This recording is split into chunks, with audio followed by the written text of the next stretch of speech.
வணக்கம் மங்களே, நான் உங்கள் தேனி பொண்ணு. இன்றைக்கி ரொம்ப ரொம்ப ரொம்ப ரொம்ப ஸ்பெஷலான ஒரு இடத்துக்கு போயிருக்கோம். என்னென்னு பார்த்தீங்கன்னா ஸ்கூல் தாங்க. ஸ்கூலுக்கு போன உடனே அப்படியே மீண்டும் பள்ளிக்கு போகலாம் அப்படியே ஒரு பழைய ஞாபகம்லாம் வந்துருச்சுங்க.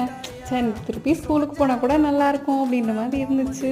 ஆனால் என்ன பண்ணுறது, நமக்கு வயசு பத்தாதே அப்படின்ட்டு மனசை தேத்திக்கிட்டேங்க. அவங்களெல்லாம் பார்க்க ரொம்ப சந்தோஷமாக ஜாலியாக விளாண்டுட்டு இருந்தானுங்க. சரி, நம்மளும் இப்படி இருந்திருக்கலாமே அப்படின்னு யோசிச்சேங்க.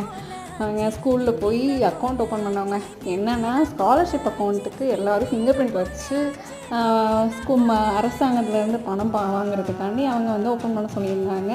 நாங்களும் போய் ஓப்பன் பண்ணோம். கொஞ்சம் பேர்த்துக்கு ஃபிங்கர் பிரிண்ட் விழுந்துச்சு, கொஞ்சம் பேர்த்துக்கு ஃபிங்கர் பிரிண்ட் அப்டேட்டே ஆகலை. அவங்களே போய் அப்டேட் பண்ணிவிட்டு வாங்கடா அப்படின்னு சொன்னதுக்கு என்னவே கலாய்க்கிறாங்கக்கா, அதுக்கு தானக்கா உங்ககிட்ட வந்திருக்கோம், நீ என்னவே போக சொல்கிறியக்கா அப்படின்ட்டு ரொம்ப கிண்டலாக பேசிகிட்டு இருந்தாங்க. பார்க்கவே ஜாலியாக இருந்துச்சு. பாய் பாய்.